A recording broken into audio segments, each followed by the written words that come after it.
ဟောပြန်လာပြီပေါ့လေခမဘယ်ရလျှောက်သွားနေရလဲဟိုဘက်ရောအမဲသားအငားသွားတယ်နေတာပါတာရဲ့စာတော့တာအသားလေးထည့်စားအဖေကအသက်ကြီးပြီဆိုတော့အသားကိုစားလို့မရတော့ဘူးလမ်းလျှောက်တန်းကိုတရဇက်ကြားနေရပေမဲ့ဥမောင်ဘူးကြောက်စိတ်ကိုထိမ့်ပြီးဆက်လျှောက်နေခဲ့တယ်ဗျခွေးဦးတန်တွေကလည်းတင်းញိုင်းထဲမှာလာဦးနေတဲ့ထင်ရလောက်အောင်အတော်ကျဲလာခဲ့ပါတယ်ကျုပ်ကမနှောက်ရှက်ပါနဲ့ဗျာဒီအမဲသားတွေကကျုပ်ပိုင်တာမဟုတ်ဘူးဗျသူများဟာဆိုတော့ပျောက်သွားရင်ကျုပ်ပြန်ရောပေးရမှာ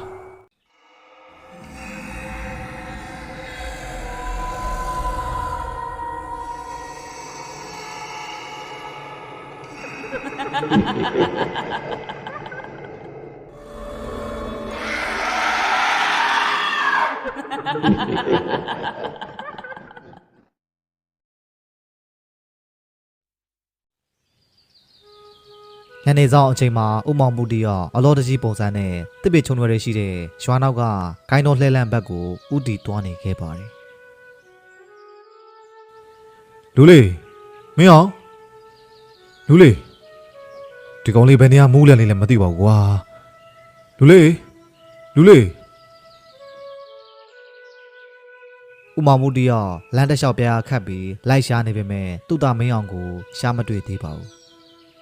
သူ့သားနဲ့သူကဖေးတစ်ခုသားတစ်ခုဆိုတော့ဥမောင်ဘူးသူ့သားကိုအတော်စိတ်ပူနေခဲ့တယ်ဗျ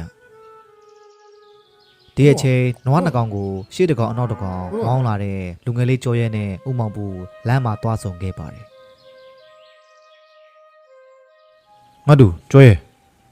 မင်းဦးလေးသားမင်းအောင်တွေးမိသေးလားကွာလူတယောက်တော့ချုံမိုထဲမှာမူးလဲနေရတွေးမိတယ်ဦးလေးရုပ်မမြင်ရတော့ဘယ်သူမှမသိလို့ကျွန်တော်လည်းဒီတိုင်းပြန်လာတာဟေးဟုတ်လားငါတို့ဘယ်နားမှာလဲကွာရှင်းနာအကွေလေးမှာဦးလေးမင်းအောင်ဟုတ်လားမဟုတ်လားတော့ကျွန်တော်လည်းအသေးချာမသိဘူးအေးငါတို့ဒါဆိုဦးလေးသွားကြည့်လိုက်အောင်မနော်ဒီကောင်လေးနဲ့တော့ခတ်ပါတယ်ကွာဥမောင်ဘူးတရားသူ့သားအယံမှုပြီးလဲနေရလားဒါမှမဟုတ်တခုဖြစ်လို့လဲနေတာများလားဆိုပြီးရင်းနဲ့ဘလောင်ဆူစွာနဲ့အမြန်ပြေးရှာခဲ့ပါတယ်လမ်းကွေးနာရောက်တော့ချုံမုတ်ထဲမှာလဲနေတဲ့သူကိုကြည့်လိုက်တဲ့အခါမှာတော့အဲ့ဒီလူရဲ့အဝယ်စားကိုတွေ့ပြီးသူ့သားပဲဆိုတာကိုဥမောင်ဘူးတန်းသိလိုက်တယ်ဗျလူလေးမင်းအောင်လူလေးထအိတ်စီယာရှားလို့ကွာလမ်းဘေးမှာအိတ်နေတယ်ထအိမ်ပြန်မယ်ဥမောင်ဘူးကပြောရင်းဆိုရင်းနဲ့သူ့သားမင်းအောင်ကိုထူးနှိုးနှိုးနေခဲ့ပါတယ်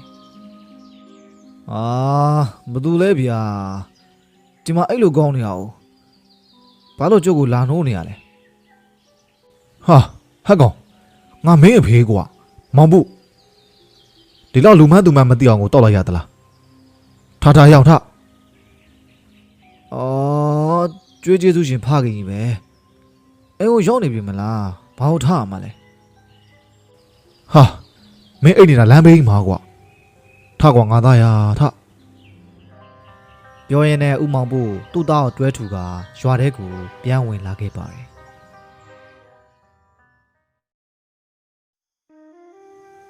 ည7 နာရီလောက်မှာဥမောင်ဘူးအိပ်ရတဲ့ဝင်ရင်မနှက်ပြန်သူတို့သားဖနှစ်ယောက်စားဖို့အတွက်ဘာလုပ်ရပါမလဲလို့စဉ်းစားနေခဲ့တယ်ဗျ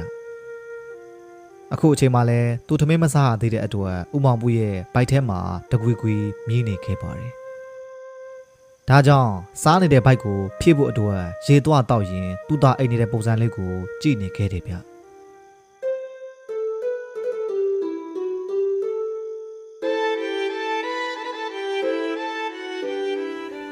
ငါသားလေးအိတ်နေလိုက်တာများကွာ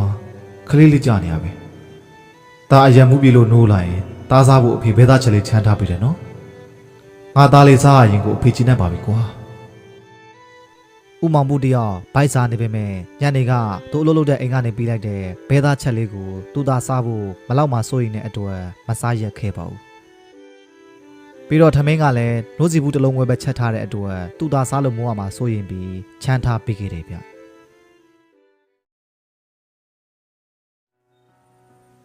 ည7 လောက်မှာမင်းအောင်အမှုပြေပြီးဘိုက်ကလည်းစားလာတာကြောင့်ထမင်းစပွဲကိုတွားကြည့်ခဲ့ပါတယ်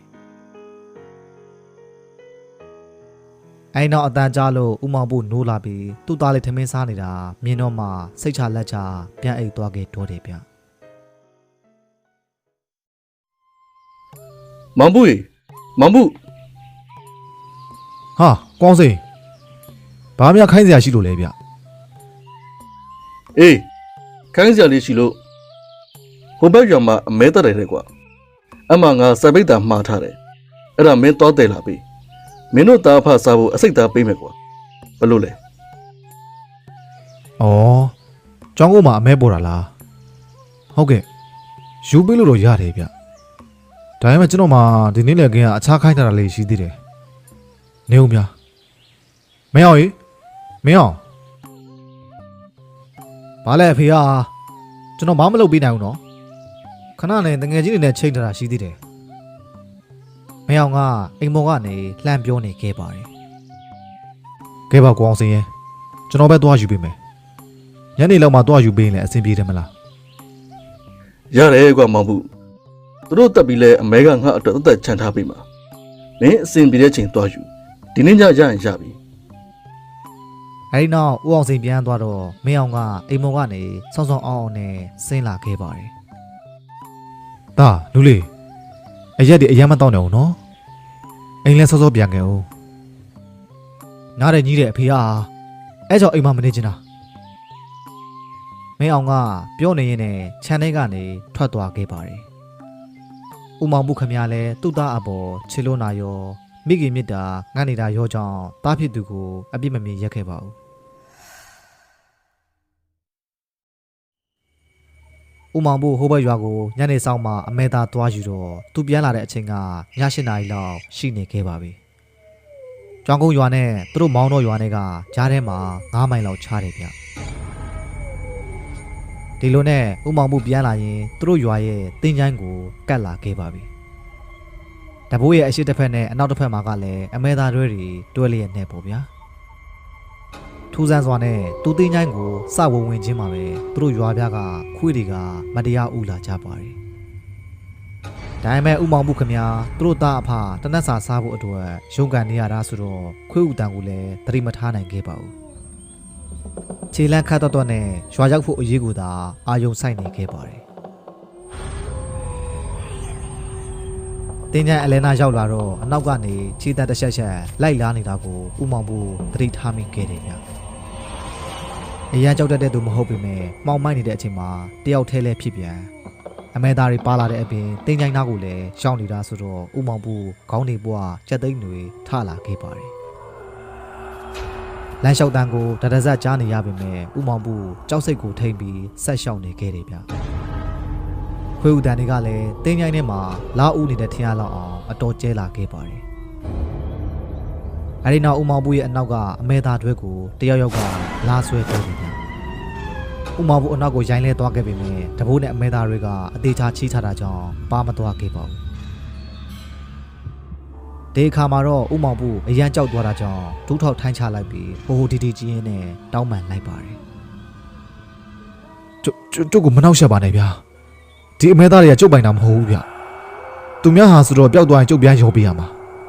ကျုပ်မှရောစရာပတ်စံလည်းမရှိလို့ပါဗျာကျုပ်ကိုတနာပါဦးမောင်ဘူးပြောလိုက်တဲ့စကားကြောင့်အနီးနားပတ်ဝန်းကျင်ကအနှဲငယ်တိတ်ဆိတ်သွားခဲ့ပါတယ်ဒီလိုလုပ်ပါဗျာ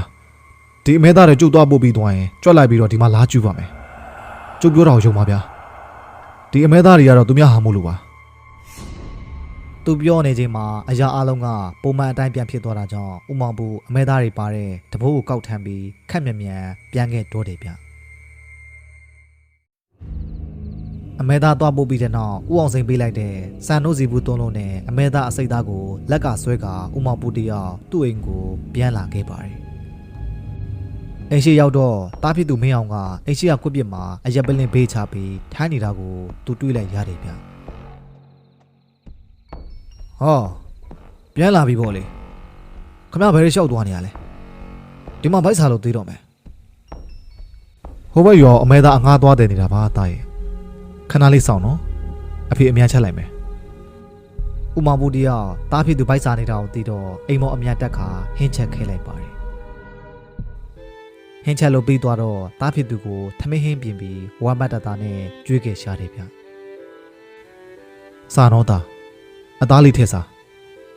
အဖေကအသက်ကြီးပြီဆိုတော့အသားကိုစားလို့မရတော့ဘူး အသားသွားကြအရန်ညတ်ထားကွာ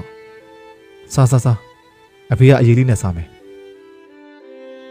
ဦးမောင်ဘူးဟာအသားဟင်းလေးရတော့သူ့သားစားမောရမှာစိုးရိမ်တဲ့အတူအလိမ္မာလေးသုံးပြီးဟင်းရည်လေးကူသာစမ်းစားနေခဲ့တယ်ဗျသူဘာနဲ့ပဲစားရ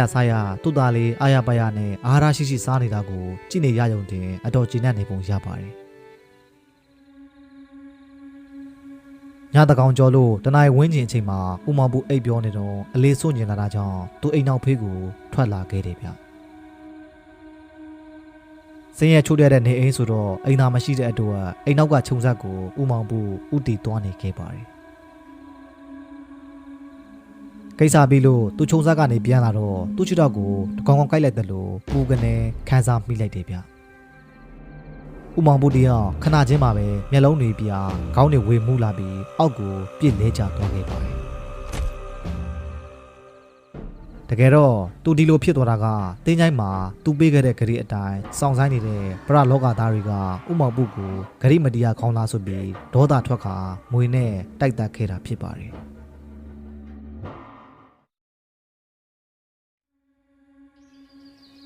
မနက်မိုးလင်းကနေအချိန်မှာမင်းအောင်အိပ်ပြောနေတော့တယောက်ယောက်သူ့အနာလာပြောတယ်လို့အိမ်မက်ထဲကလိုအတန်ကိုကြားလိုက်ရတယ်ဗျငါသားလူလေးမင်းအရက်တွေကိုစွတ်တော့မနေနဲ့အောင်ကွာအရက်ကကျမယူအရန်ထိခိုက်တယ်ပြီးတော့ဒီနေ့ကစပြီးမင်းလူကောင်းတယောက်ဖြစ်အောင်နေတော့ကွာအဖေစိတ်ချခြင်းနဲ့ငါသားအဖေအမြဲတရရနေပါမယ်ကွာမင်းအောင်ရုတ်တရက်လက်နိုးလာခဲ့ပါတယ်အိမ်မက်ထဲကလိုအပြင်ကလိုအတန်လေးကြောင့်သူ့အဖေကိုလိုက်ရှာကြည့်တော့အဖေဖြစ်သူကသူ့အိမ်ယာမှာရှိမနေခဲ့ပါဘူးဒါကြောင့်ပြရခတ်ခါအိမ်နောက်ဖေးကိုလိုက်ကြည့်လိုက်တော့ခြုံဆက်မှာလဲကျပြီးသေးနေတဲ့သူ့အဖေကိုတွေးလိုက်ရပါတယ်မင်းအောင်တရားဘာပြောလို့ပြောအောင်မှမသိသူ့အဖေနာထိုင်ပြီးသားငိုင်းနေခဲ့မိတော့တယ်ဗျမနက်မိုးလင်းတဲ့အချိန်မှာဥမောင်ပုသေးသွားတာကိုရွာသားတွေတိကျရပြီးတဲ့နောက်အတုပကိုဝိုင်းပြင်ဆင်ပေးခဲ့ကြပါတယ်မင်းအောင်ဟာတော့အိမ်ရဲ့တကားပေါက်အရှိမငိုင်းနေခဲ့တယ်ဗျဒီအချိန်ဘေးအိမ်ကဒေါ်လေးမီဆန်းကမင်းအောင်အနာကိုရောက်လာခဲ့ပါတယ်။တာမင်းအောင်တင်းမထားနဲ့လေ။ငိုချလိုက်တာငိုချလိုက်။ဒါမှမင်းစိတ်ပေါ်သွားမှာ။ဒေါ်လေးကျွန်တော်အဖေကကျွန်တော်ကိုချစ်လာရင်အမလီဘလို့ပြောလိုက်ပါလိမ့်သားရဲ့။မင်းဖေကမင်းကိုအရန်ချစ်တာကွ။မင်းအရက်သွားတော့ရင် तू ဘလောက်စိတ်ပူနေရလဲမင်းသိလား။သူခမညာဖင်တကြွားကြနေပါအေးတကယ်လို့မင်းတို့အိမ်မှာဆံမလောက်တော့ဘူးဆိုရင်မင်းဖေကသူ့အငတ်ခံပြီးမင်းကိုပဲကြွေးတာကွဒေါ်လေးကအိမ်ကြီးချင်းဆိုတော့မင်းဖေလုံနေရတွေကိုအကုန်မြင်ရတယ်ဟိုရင်တနေ့ကမင်းအတွက်ဘဲသားဟင်းချန်ထားပြီးထမင်းမလောက်မှဆိုလို့သူကကြောင့်ငပိနဲ့တရက်တီတုစားနေရမင်းဖေရဲ့မြစ်တာအတော့ကိုကြီးမားလုံးမာတယ်ကွဒါဆိုအဖေကကျွန်တော်ကိုညားနေခဲ့တာပေါ့သူစားပြီးပြီဆိုပြီးကျွန်တော်ကိုကြွေးဖို့သူငတ်ခံပြီးညာခဲ့တာပေါ့ငါသားအဖေကအသက်ကြီးပြီအသားစားရင်သွားချက်ညက်တယ်ဆိုတာတွေကအဖေညာခဲ့တာပေါ့ဒီတစ်ခါမှာတော့မင်းအောင်တရားဘလို့မှထိမ့်မထားနိုင်တော့ပဲအာရပါရမိုးချလိုက်ပါတယ်ဒါပေမဲ့သူဘလောက်ပဲငုံသူ့အဖေပြန်လာပြီးတော့မိတာတွေနဲ့ရောထားတဲ့အလေအညာတွေနဲ့လားမလိမ့်နိုင်မညာနိုင်တော့ပါဘူးတကယ်တမ်းကျွန်တော်တို့ဘဝမှာလည်းကျွန်တော်တို့အဖေမေတွေဟာအမြဲတမ်းလိန်နဲ့ညားတတ်ကြတယ်ဗျလူချမ်းသာမိသားစုတွေကိုတော့မပြောလို့ပါဘူးဒါပေမဲ့ချွေတာစားတော့ရတဲ့တန်ပန်လူတန်းစားတွေမှာတော့ဟင်းကောင်းဆိုလည်းသားအကုန်စားလိုက်နော်အဖေတို့အမေတို့ကစားပြီးသွားပြီကြက်သားချက်ရင်တော့အဖေကခေါင်းပဲကြိုက်တာတို့အမေကအယုပဲကြိုက်တာတို့ဆိုတာတကယ်အလိန်ညာတွေပါဒါပေမဲ့သူတို့ရဲ့လိန်ညာမှုတွေကကျွန်တော်တို့ကိုအာဟာရဖြစ်စေခဲ့တာကိုတော့ဘလို့မှလိန်ညာလို့မရပါဘူးအခုကျွန်တော်မိတ်ဆွေမှလည်းမေတ္တာဘလဘွားနဲ့လိန်ညာမဲ့အဖေဖြစ်အမေဖြစ်ရှိနေသေးရင်ထက်အလိမ်မခံပါနဲ့တော့နော်ကျွန်တော်တို့မိဘတွေရှိနေတုန်းလေကျွန်တော်တို့ဘက်ကပဲအကောင်းဆုံးပြုစုဆောင်ရှောက်လိုက်ရအောင်ပါ